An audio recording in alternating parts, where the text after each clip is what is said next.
Have you ever been told by someone that you cannot say something because it may offend them? Well, if so, this is a speech for you. My name is Markus Erlandsson, and I'll be giving a speech on why political correctness is an infringement of our freedom of speech.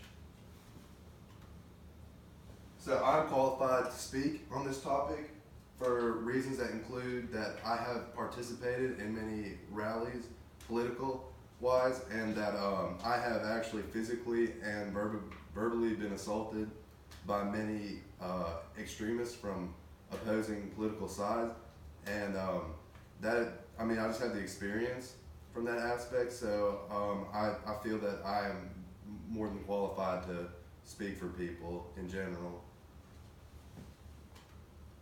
So my thesis for my presentation is that political correctness is a massive issue in today's world as the freedom of speech is under attack, not only in the U.S., but all over the world.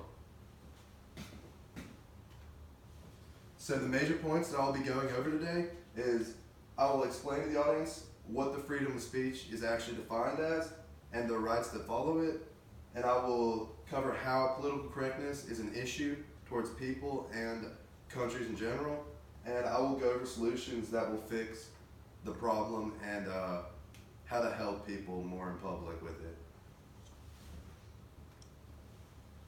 So before I go into my main points, I'm going to explain what political correctness is and what the freedom of speech is.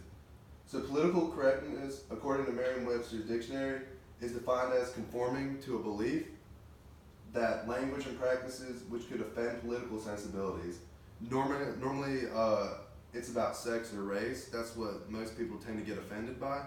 So, and that any bit of that language is eliminated. And the definition of the freedom of speech is that you have the right to speak without censorship or total control by the government. No matter how extreme your views may be, no one can physically or just tell you in general that you are not allowed to say something just because it may offend them.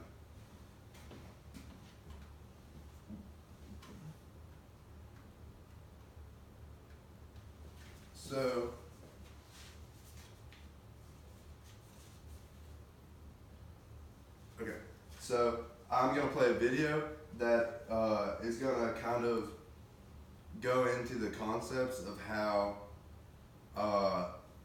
many people are trying to take away your freedom of speech and your freedom of belief.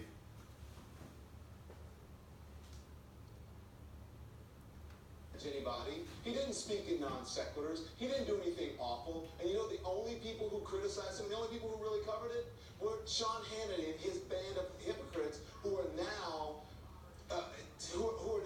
applauding Kanye West, the same people that many in that group called the N-word because of Taylor Swift and because of George Bush. And now all of a sudden, he is the person who represents the African American community. He doesn't.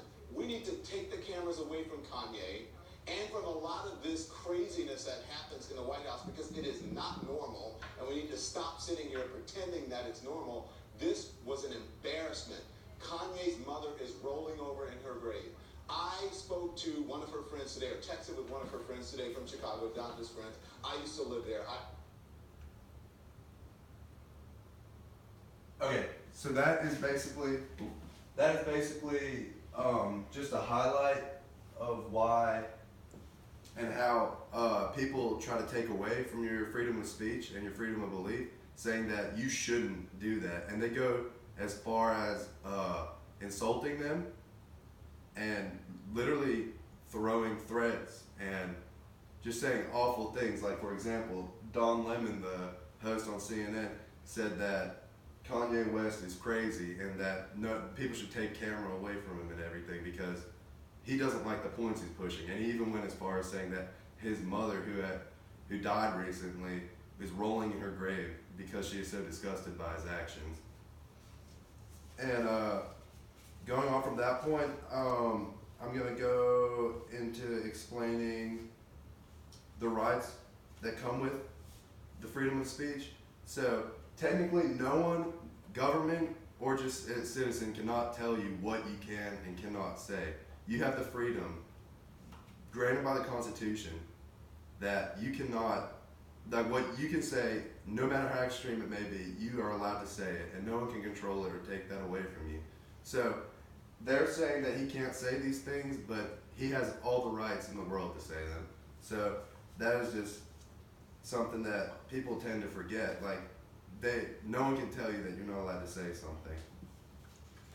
And going on from that point, I will go into why political correctness is a problem. So most of the hostility and violence that occurs in like protests and just on the street sometimes goes off of people getting offended or upset by what another group of people are saying. So the most common stereotype for people on the extreme left side of politics is that if you are a conservative or if you voted for Donald Trump, then you are a racist bigot and that you are sexist and that you are a Nazi and a white supremacist. Well, this is obviously not true because there are so many different types of people that are on the right wing, and I have a video kind of highlighting that.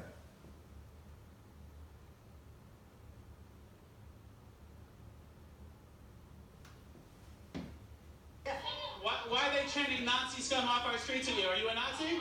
No, I'm not. This is weird. Doesn't make any sense then. Indian, yeah. But yesterday they called me a white supremacist. But making the argument that you're Indian doesn't necessarily make you not a Nazi. That's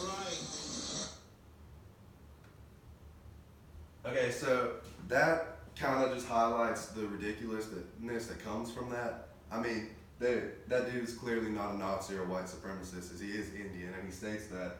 So, I mean, that's kind of just how the left and a lot of extremists tend to blow it out of extreme and just kind of abuse political correctness to the max.